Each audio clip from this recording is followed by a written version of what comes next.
Good morning and welcome to the Standing Policy Committee on Water, Waste and Environment for this Friday, October 4th of 2024. My name is Councillor Evan Duncan. I'm the chairperson of this Standing Policy Committee. I'm joined today by Councillors Dobson, Gilroy and Santos. Also joined by members of the Winnipeg Public Service. We will get into our delegations and I believe we have one. I apologize. I have a few items that I have to take care of. Wow, jumping the gun here. Before we start anything, I'd like to acknowledge that we are on Treaty 1 territory, the home and traditional lands of the Anishinaabe, Innu, and Dakota people, and in the national homeland of the Red River Métis. Our drinking water does come from Shoal Lake 40 First Nation in Treaty 3 territories. Could I have a... I'll put the motion forward that we approve the minutes of the meeting held September 9th, 2020. Thank you very much, Councillor Dobson. All in favor? Aye. Opposed? And that is carried. And now, delegations. So we only have one delegation today, and it is David Grant to be heard with respect to report 1. David's still in the process of joining the Zoom meeting. Okay. Would Mr. Grant be able to hear us at this point in time? He's now joined the meeting. Okay, maybe I'll just, the item number 1, it appears as though the Public Service has requested an extension of time for 180 days. So as Mr. Grant joins us here, I'll allow him to speak to the extension of 180 days, but we won't hear anything on the report as I am anticipating that to come forward with the extension should the committee approve it. So David, we've asked you to turn your video on and you've been asked to unmute with your phone. Good morning, Mr. Grant. Hello. Would you wish to speak to the 180 days being requested? Yes. Okay, and I'll keep you to that, okay? It's interesting. Yes. Thank you. So on topic 1, the delay in the report on reducing energy use in city buildings. My background, I've advocated reducing waste of energy for most of my life. I've been very successful in doing so as the process engineer at large industrial facilities. It is sad that this must be delayed for so many months. Could an interim report not have been prepared? It is not also said that the city's energy use management efforts have not been more productively defined, but the 180-day delay does give you time to fix that if you choose. I want to express my disappointment with the delay and the effect it will have on the mission of this SPC. Back to the 180 days of new delay. While this delay is deplorable, I believe that it cannot be avoided. If staff have other priority work, we will have to wait. We can look on the bright side of this new situation, since we will have to wait 180 days more. The 180 days is good if it is used to call in experts. I've long advocated involving the experts to do the specialist work wherever it is.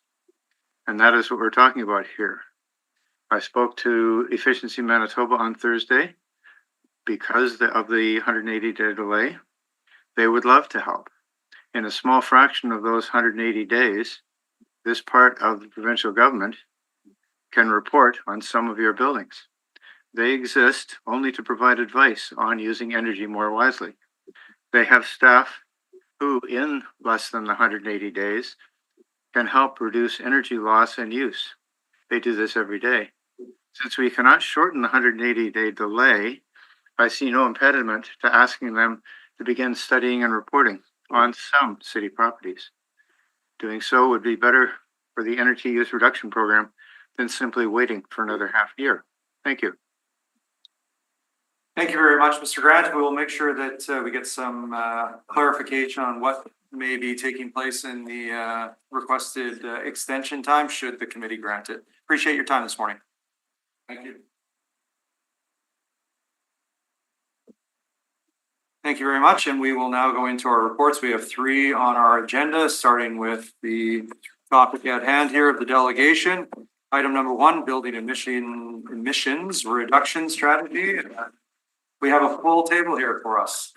I'll turn it over to our director. Good morning, councillors. So I'm joined today by Brad Erickson, Manager of Municipal Accommodations, and Melanie Chatfield, our energy analyst, subject matter experts in our buildings and energy use. So I believe we have at least 2 questions from the committee, one held over from the last committee meeting and one from council, but I'll defer my colleagues right now to maybe answer the questions related to community center inclusion and possibly the Eldon Ross pool that came up at council. Thank you, Mr. Powell. Okay, so on the question of whether we're going to include community centres, the answer to that is yes. However, more on an awareness and training programme, as we feel that we have buildings here that should take priority over the community centres. However, we are well aware that I think awareness is really important and we want to show them what they can do. I guess. Yes, Councillor Gilroy. I think you need to give us a little bit more of an understanding on that. I mean, we have like really old community centers. The people that run them are not experts. You are the experts. And I had a very, a prime example of that at our Steen Community Center where there, the administration was telling us that it was a lower cost and it was, you know, and it was like ripping up the whole building. So the floor of a whole building. So I think that there needs to be a better, like, I don't think you should be expecting board members to be experts. You are the experts for our own buildings. So I would want to make sure that they are totally included in this. These are our buildings and they're not to be, I don't think that it should be on the onus of board members to be handling this. So I want some kind of more concrete understanding of what you mean. Yeah, just to clarify as well. So the strategy, so as we said, community centers are our buildings, they're going to be included in the strategy. And as Melanie indicated, we're certainly going to be looking at ways that they operate a lot of the buildings as well in terms of energy uses and awareness. But we're going to be focusing on the highest use energy buildings per square meter in terms of where we can make the biggest bang for the buck for the strategy. But certainly, community centers are going to be included. They have a low energy use, but can benefit from energy efficiency as well. And we already do some of that in terms of when we do our responsibilities related to, say, a re-roofing of a building. Brad's team would go in and look at attic ventilation and insulation amounts to ensure that when we do that roof, it's a long-lived asset, and we improve the energy efficiency when we're doing that component. But Councillor, to your original question about whether if we were doing some energy efficient upgrades, if we're improving a sewer for RA Steen or something, we would focus really on what we're doing to get that work done. But we wouldn't be going in and doing a bunch of work because we don't have the money to complete that work. So we would do the work that's needed, and then we'd have to move on. But certainly that the strategy that's coming forward is going to have a budget ask related to it. So for council considerations. Okay. And then my other question was, why is there such a delay? Like we've already now, it's been a few months that this report I think was supposed to come forward. We've now had a few delays. Like I know that you have on here, the asset management prioritization approach, but we already have a metrics. And the funding requirements, I think that's up to council to decide on whether we're going to proceed with funding it, but we need the information first. So just in terms of why this isn't here yet, why isn't it here? It should be here by now. So Councillor, big portfolio and we're an energy analyst. We've got a very aging group of assets, which requires, as Jeff alluded to, that immediate attention to get things operational, right? But the RA Steen example, we need to get that building operational. That's the highest priority we have. In terms of the energy efficiency, we look at that on everything we do. And if an opportunity exists, we bring Mel in to analyze it and see how we can better the asset, get it operational at the same time, address the energy efficiency opportunities. We have over 950 buildings that are occupied. We have the one energy analyst studying all of this. We want to make sure that we ultimately get the right resources going to the highest and best use. Again, as Jeff alluded to, we've got big buildings like Danham where there's big opportunity. The community centers represent an opportunity. They just wouldn't have the biggest bang for our buck if we were to propose on those first. And just going back to the, like why, like what is the holdup? Like I know that we've already kind of have a matrix, we've done this work before. Just in terms of, you know, I think people are asking the questions, we have a budget coming down, there's gonna be a budget ask.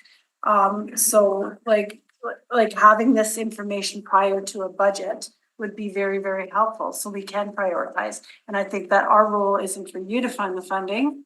I know that there might be some opportunities through grants and stuff like that, but as a council, we need to make sure that we're deciding on how to move forward with our next budget.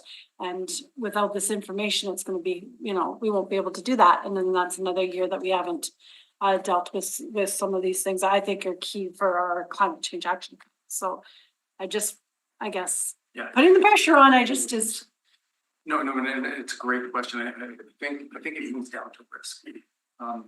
If we're analyzing a group of assets, 6.5 million square feet, and we make an error in where we should direct the limited funds we have, that would be a relatively large mistake to make. We want to make sure that we're getting that highest return on investment when we make that investment. Historically, going back to the days when we had the innovation fund directing money towards retro commissioning, we were able to demonstrate and experience with our own staff just what the returns would be by implementing certain technologies. So we knew with firsthand knowledge where where we would get that highest and best use. That's already, a lot of those opportunities are becoming obsolete in view of the newer technologies that are coming out. What Mel's doing is she's trying to ensure that we've got the information systems that are robust enough to tell us where we can achieve the highest and best results now with the newer technologies. And that's becoming more complicated. And so if we're going to make that investment, we need to have reasonable assurance at a minimum that we're going to see those returns. We're already, I think, seeing that we're starting to change the denominator, if you will, and how you measure some of these energy efficiencies. So we're looking to new systems to how we're going to capture what the actual savings are and report them to council as well. In the absence of that, if we had better historic information that we could rely on to know that what the right investments were against the new technologies, I think we would be able to move quicker. But I think being somewhat risk adverse with this is at present, at least, it's time consuming, but it's the right investment to make sure we're making the right dollar investments later on. So what are you gonna be doing in the 188 days that you're needing? Like what work are you gonna be completing? Largely the work identified in stage 1 and stage 2 in the request for the 180-day extension. Councillor Dobson? I have a rather simple question. Have we looked at all our buildings and have we changed all the lighting to the newer style lighting? Because to me, that would save a few bucks. And our heating systems, are we looking at upgrading our heating systems to a more efficient system? Yes, and then Mel can speak a little bit more about those two target activities. Historically, the lighting has been, Councillor, the low-hanging fruit. That's absolutely where there's been a very large return. But now with newer technologies and HVAC system, that's a higher priority for us now. I can definitely speak to that. So with the lighting, we have very, very few incandescent lighting. And then with the fluorescents, we've upgraded roughly about 60% of all of our lighting to LEDs. And that's an ongoing process. We work with Efficiency Manitoba to do that because they offer significant grants from the lighting side of things. From the HVAC side of things, and this is also part of the reason for the delay, is that part of our goal is to reduce carbon as well as obviously energy. And in order to reduce carbon, we have to look seriously at electrification. And that, because of that, we have to work closely with Manitoba Hydro to understand how best to do that, because we can't flip suddenly into all electric systems because it's just not going to work. Yeah. So yeah, that's what we're doing at the moment. We're looking seriously how to go down that electrification route and at the same time reduce electric. Follow-up? One more question, the building envelope. So are we looking at changing the doors, the windows to better quality? So as far as the building envelope goes, if an upgrade is needed already, for instance, if a roof needs to be replaced, then that is the point we look at it, and we typically do increase the insulation. And again, we work with Efficiency Manitoba to get the grants. However, unfortunately, just going into a building that doesn't need envelope upgrades and adding more insulation or changing out the windows, it's actually less cost effective in terms of energy reduction and carbon reduction. You're absolutely right. Yeah. Okay. Thank you. Maybe just one quick further comment. Sure. Just in terms of the risk of implementing some of these technologies. One of the school divisions in the city recently did a fairly significant investment. And they have to decommission it within a very short period of time. So they've got this very expensive unit in the ground that doesn't function anymore. That's the kind of thing we want to avoid, right? Just with any new initiatives, sometimes the data on the efficiency isn't there yet. And we want to make sure that we're making the right investments all the time. Yep. So I have one question. So with the extension of time, obviously the amount of buildings that we're looking at is significant. Would it have made more sense for this to originally be specific to maybe a type of building or a size of building, or limited to a number of buildings to get this moving quicker and more accurately? With 900 plus buildings, that seems like quite the undertaking. Yeah, so what we're trying to do is we're trying to focus on buildings that have the highest natural gas usage. Okay. And also coupled with that, buildings where we know the equipment is going to have to be replaced anyway shortly. So we're going to have to do upgrades. But yeah, you're right, because we're looking at the entire building stock, trying to make sure that we align with maintenance, with our other controls teams, et cetera, that is a huge undertaking. Okay. So maybe it is a good idea maybe to try and scale it down a little. Fair. All right, thank you. So the request here is an extension of 180 days. Are we down to 150 now, or? They're looking for 180. 180, yeah. So Up to. We'll Up to. We can to. certainly, we'll work to bring things back as quickly as possible. instead of additional, we'll go up to 180 days. Okay, that's moved by Councillor Dawson. All in Yep. favor? Aye. Opposed? Nay. Thank you. That'll be Councillor Gilroy recorded in opposition.